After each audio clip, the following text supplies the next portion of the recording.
other shows we have for you to enjoy at myclassicradio.net. The Avengers was most certainly not a household name in South Africa prior to the radio series. With no national television service until 1976, the mechanism simply was not present in the country to show television programs to mass audiences. While many other countries reveled in the filmed adventures of John Steed and company, South Africa was not equipped to join in the fun. The series took Britain by storm and made a major impression in the American markets, being that greatest of rarities, a British series given a network transmission slot. However, as a filmed series, rather than a videotaped one, The Avengers was able to gain a modicum of exposure in South Africa through film rentals. Come and listen at myclassicradio.net. Crime does not pay.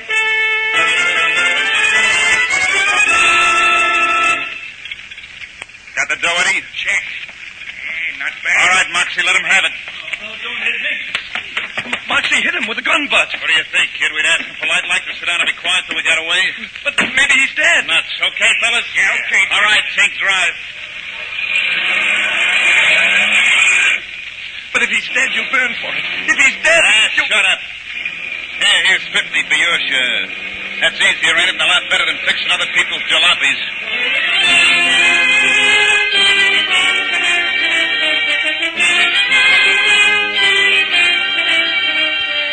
In the interest of good citizenship and law enforcement, we present Crime Does Not Pay, based on the famous Metro-Goldwyn-Mayer series of short subjects. In just a moment, you will hear Father's Boy, starring Richard Hart.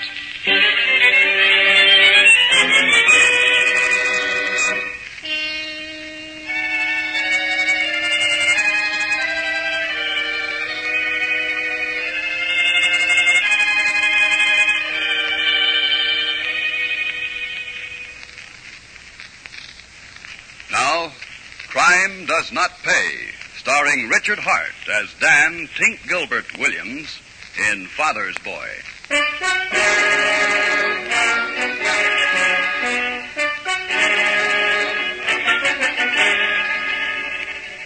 The neighborhood was on the verge of becoming a slum. No one wanted to live there. But where else can you go when you're scraping a bare living from a poorly paid job, and every penny goes to protect a hard-won respectability? This is the condition which faced Dan and Muriel Williams as Dan Jr. grew up into that half-sad, half-joyous period called adolescence. More, all this removed the element of surprise from Muriel's voice and Dan's reaction the evening Dan came home from the machine shop where he worked to be greeted by Muriel saying, "The cops, Dan. They brought Danny home this afternoon." I see. Surprised? Not very. You say that as if it were my fault. Isn't it? For 16 years I watch him every moment I can spare from fighting the dirt and the budget we have to live on. Where's his father been? Has he ever really had a father? I've done my job. I've kept a roof over our heads. I've gone absolutely straight. That's been my part of the job. And your son hasn't been. Oh, it's no use, and it's too late. Too little and too late. Is it that bad? What does it matter how bad it is? Cops brought Danny home, understand? Cops picked up Danny. Like father, What'd like they pick him up for? Parcel service truck unlocked. He grabbed some packages. He and his gang. You hear that? His gang. Where is he now? Here in his room. Then they let him go. It's juvenile court. He isn't 17 yet. A week from tomorrow. I see. Company's pressing charges. It's not the first time the trucks have been hit in this neighborhood. All right. What's all right? They'll send Danny to reform school. You know what he'll learn there. I begged you to get us out of this neighborhood. I begged you, Dan, but you couldn't or wouldn't. Too late for that now. Danny, come in here. Hi. Danny, I said come in here. Dan, what are you going to do? Be a father. Danny. I'm fine. Don't hit him. It won't do any good. Not with my hand, I won't hit him. Okay, so they caught me. Next time I'll be smart. Oh, Danny. Sit down, son. What for? I can hear you standing. I said sit down. Okay. Okay, I'm sitting. Okay, button your lip, Pigeon, and use your ears. Dan, don't talk like that. It makes me remember. Well, maybe, Muriel, once this young punk gets a load of the real thing, he won't be so full of juice. Get to it, Pop. I ain't got all night. Button it. You've got as much time as I say you have, understand? Okay. So what? So you'll get a load of what I'm spilling in language you think is pretty smart. And maybe you'll have something to chew on. You know, kid, the kind of snatch you tried to pull this afternoon is old as Methuselah. Give me time. I'll figure a couple of angles. I know about those angles, all about them. They've got a funny way of turning into the angles bars make with a windowsill. There was a kid once, not much older than you. He thought he had angles, all of them. He was smart. Ask him, he'd tell you, see. This kid liked cars, see? From the inside out, he liked them. He was a whiz with tools. Could take a car engine down, put it together with 3 parts left over, and make it run better than they could at the factory. He was a good driver, too. But most of all, he liked to tinker with machinery. His crowd called him Tinker, or Tink for short. He had a job in a service station. Worked on cars and loved it. A good kid. Smart. Played the angles. Never made much dough, but he could hope. And one day, he was alone in the shop. His hopes come true. Or he thought they had.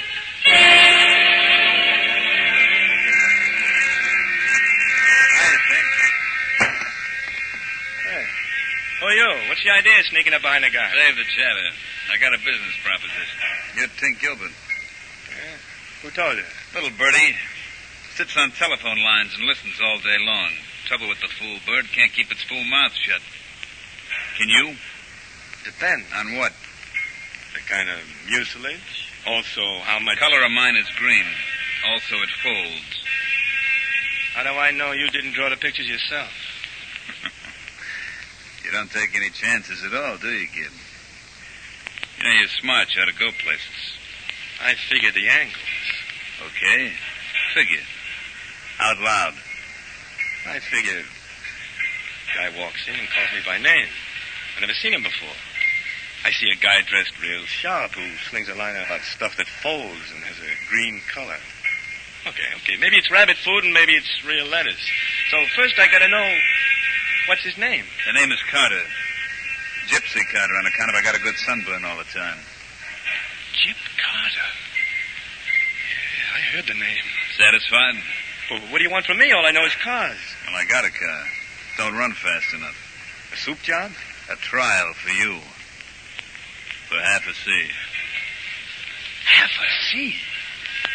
Won't I get here for a week? Okay, I'll play the percentage. Bring your car in tomorrow night.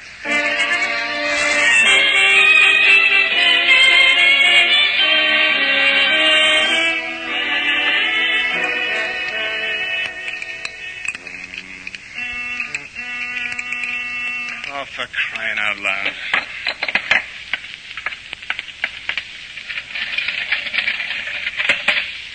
Yeah? Hey, that you? Who else? Oh, that's you. Hi. How you like the new chariot? Oh, you sure can pick cars, Gyp. You don't need this one souped up. You can say that again. Hey, what does this chariot do, about 90? Better than that. You like to try it? Oh, you're not kidding. Only, I got a date tonight. Dames is always around. No. This one's my steady. Well, how about another half a C? But just for driving? Sure. A couple of my pals and I were going for a little ride. Figured it might be a good gag for me to let them think I got a chauffeur with the new chariot, you know. Is it a deal? Oh, just let me get out of my overalls and wash my hands. I wouldn't want to touch that wheel with grease on my fingers.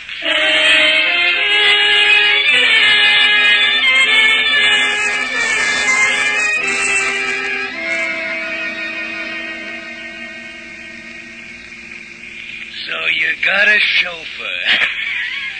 Who are you kidding? shooting, Jip. That kid ain't no chauffeur. Beg your pardon, Mr. Carter. You promised me an early night tonight, sir. Yeah, so I did, Tink, so I did. Get him, Ed. So I did. I got him, Moxie. I got him long ago. All right, fellas, the gag's buried. There's the service station. Check. And double check. All right, Tink, no more fooling. Now, you and I stay in the car. Ed and Moxie will do the job. Then we all beat it. Now, pull up to the fire pump and leave the engine running. Stay in gear and keep the clutch out. Chip, Mr. Carter, I don't get it. Stop the car. You'll get it all right. Yes, okay.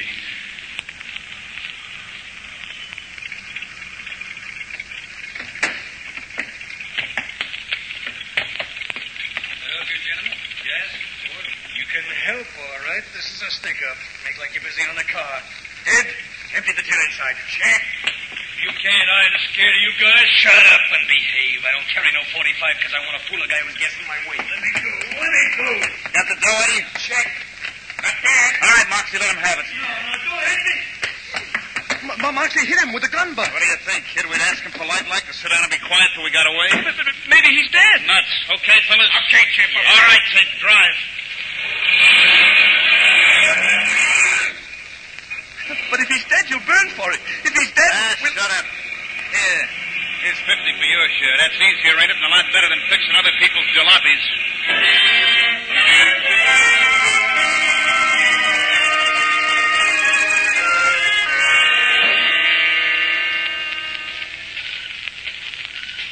Why'd you want to come out for a walk, Tank? Why?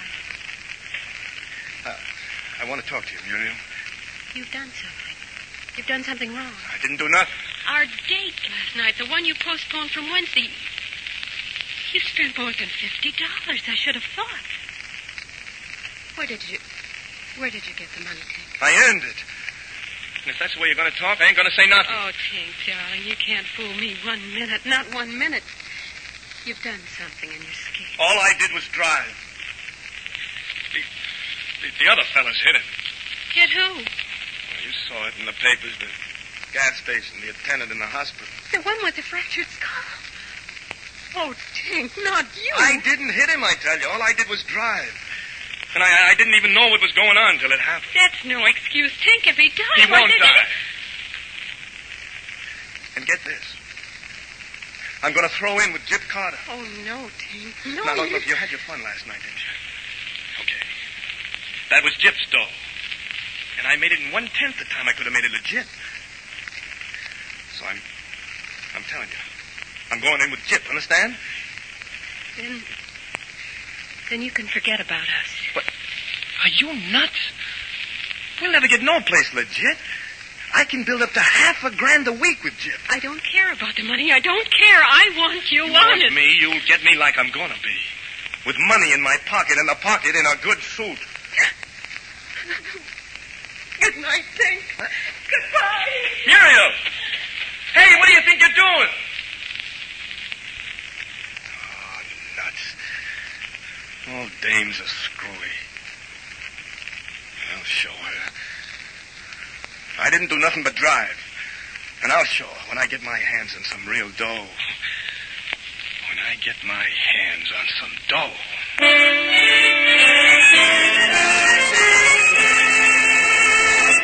In just a moment, Crime Does Not Pay will continue with Father's Boy.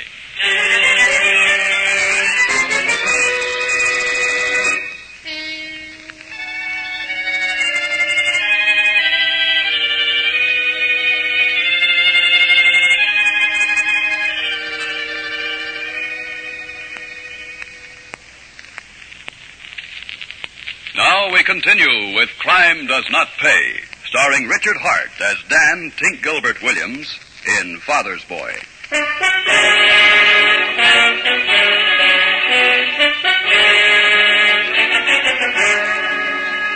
In the quiet, dingy parlor of the flat where they lived, Dan Williams unfolded the story of Tink Gilbert for Danny Jr. The boy listened, his eyes sullen. His mother sat there, the memories flooding back upon her, as her husband's voice cut the quiet of the room, reenacting, reliving the moments of the story. Yes, Danny. Tink made up his mind to show Muriel. And Tink was never one to let the grass grow under his feet. Oh, no, not Tink. A few minutes after Muriel ran away from him, Tink was on his way to pay a call. Okay, kid, come in. I'm Carter. Hiya, Jip. Good enough. What's on your mind? Shut the door, Moxie, and stay on this side of it. Yeah, right. Oh, what's on your mind, I said. I want to work for you, Chip. Regular. Oh? Getting wise, kid? I'm wise enough to know you can't make no real dough changing oil and grease and bearings. What do you want to do for me? Drive for you. Well. My idea exactly. Well. How about it? What makes you think I need a driver? I got Moxie and Ed. Most jobs, it takes two guys. One man should stay at the wheel. You don't want to get out of the car like the other night, and you don't want to drive the job yourself. You sure do figure all the angles. I got eyes. So I see. How much do you want? 150 per. You can have 100.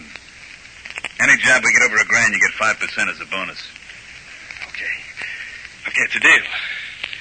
Only, let's have a couple of big ones fast. I gotta show somebody. I'm smart.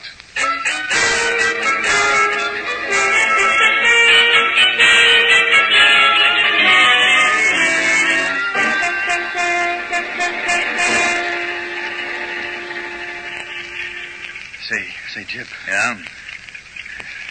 Suppose the truck driver don't stop. He'll stop. But if he don't, with us parked across the road like this, he could wreck the car and us. Look, kid, if you're going to be nervous, you can't work for me. Oh, just asking a question. Okay.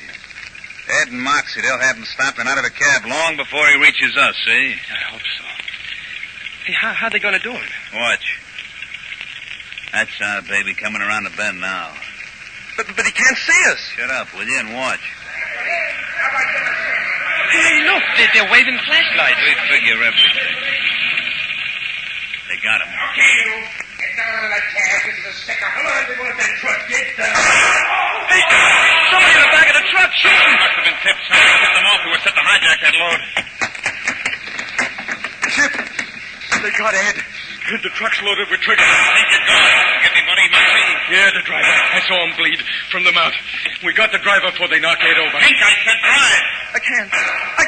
Let me hit that wheel. Drive, kid. You want we should leave you. Let's get to leave that. Okay, I'll drive. Stay on the right side of the road, do you hear? Yeah, I'm staying. Where to, kid? You're ready to hide out. The kid will take me to mine. Yeah. What about him, the kid? He won't talk. He better not. You hear that, Tink? You better not talk. I won't.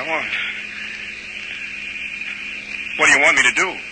After you drop us, you ditch the car. You ditch it good. Then go to 19 Jackson Street. Tell the landlady I sent you. She'll give you a room. And stay there.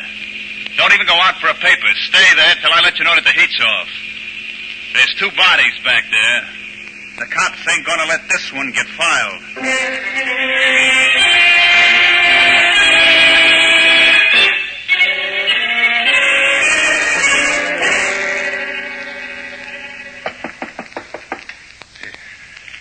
Yes?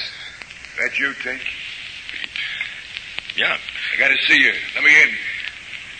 Oh, okay, just a minute.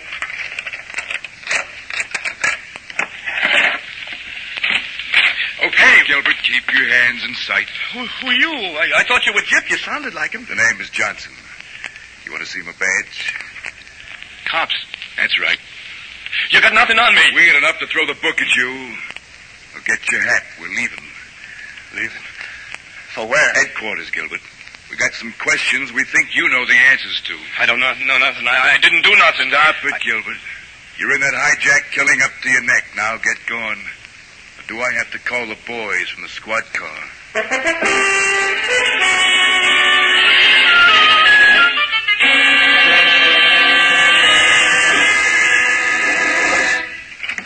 All right, on your feet, Gilbert. Okay. Gilbert, this is the assistant DA, Mr. Masters. All right, Gilbert, you can sit down. Okay, thanks. Now get this straight from the start, Gilbert. Mr. Masters wants to talk to you. You've got no previous record, which may help you if you help us. Now, bear that in mind. Mr. Masters. Tink, you're in a jam. Bad jam. I wonder if you realize how bad. We've known about Moxie's favorite hideout for a long time, and he talked.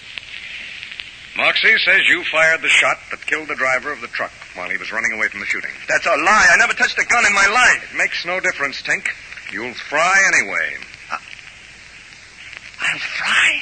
I told you it was a bad jam. The worst. You were involved in an attempt at armed robbery that wound up in a killing. It doesn't matter that you never touched a gun. It's first-degree murder anyway. You understand, Tink? First-degree murder. The chair. I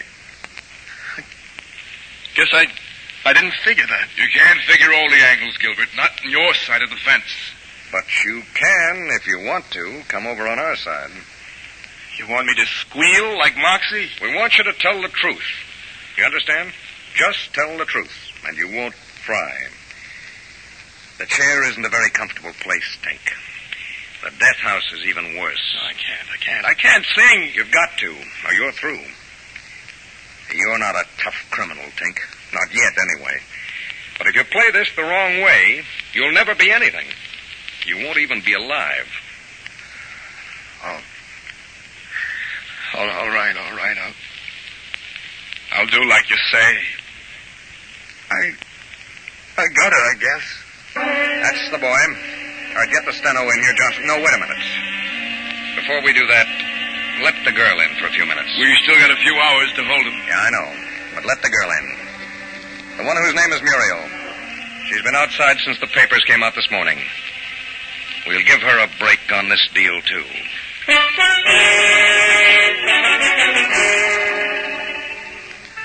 So, Danny? Tink got a lot better deal than could have been expected. We didn't get off scot-free, of course, but after a while, not very long, they put him on probation. That's when Muriel married her. He took a job. He's held that job. But he'll never be more than a mechanic. He ruined himself, ruined his chances, all of them. So, okay. So what? Oh, Danny, don't you see? What's to see, Mom? What's this got to do with me? I didn't drive any car. I just snatched a couple of packages. Yeah. That's how Tink started. Only with him, it was stuff from the counters of a 5 and 10. Yeah, but I still don't see what... All right. All I can say is... Well, maybe you weren't really listening to me. You'll probably find out what all this has to do with you in court a week from tomorrow.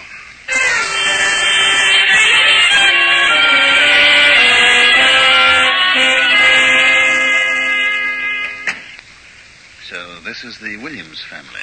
Yes, Your Honor. Sit down, Mrs. Williams. Thank you, sir. Mr. Williams. Danny, you stand there in front of my desk. Yes, sir. Now then, I asked you all into my chambers because I feel that there are times when the publicity of open court can do more harm than good. Now, Mr. Williams, I have your probation report right here on my desk. I expected you would have, sir. It's been excellent. Apparently, when you changed your name, you changed your ways as well. I hoped Tink Gilbert was buried forever. Do you understand now, Danny? Well, Danny? Well? Answer the judge, Danny. Okay, I understand. So, Dad was Tink Gilbert. So he's got a good record. Now, how does that help me? Well, that's up to his honor, son. I really hope that... Well, no, what I hope doesn't really matter. Oh, I think it does, Mrs. Williams. After all, Danny is half you. And by that I don't mean that the other half is bad. You see, here in juvenile court, we handle matters somewhat differently. Do I have to go away, Your Honor? Not for the present. I'm going to put you on probation, son. To your father. He learned a lesson some years back. That ought to do you a lot of good. Oh, thank you, Your Honor. Please, Mrs. Williams, I'm handling this case as seems best. That's my job. I want no thanks for doing the job. But, Danny, I want you to remember this. The shortcuts are no good. They're no good at all. All of you who try them wind up standing where you are now, in front of the judge.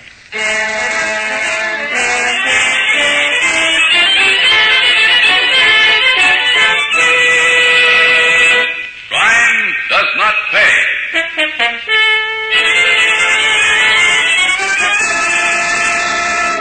Richard Hart, who was starred as Dan Tink Gilbert Williams in Father's Boy, will be back with you in just a moment.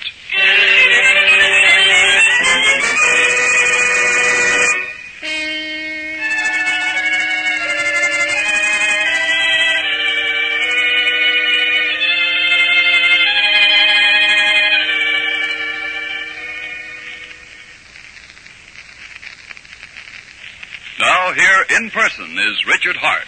Perhaps the most significant thing in this story is the fact stated way back at the beginning that Dan Williams spent so much of his energies in the struggle for sheer existence that he failed to find time to be a real father to his son. This condition grew out of the harsh, bitter living conditions of slums and near slums, which are the greatest breeding grounds of criminals in our history. Those who have to live in such places can't find their way out without our help.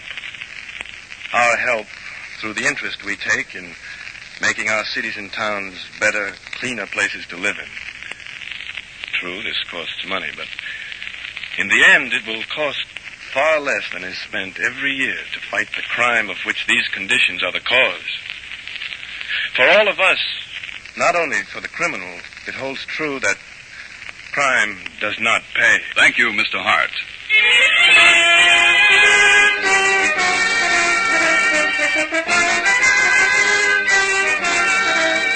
Crime Does Not Pay is written by Ira Marion and directed by Marks B. Loeb, with music composed and conducted by John Garth.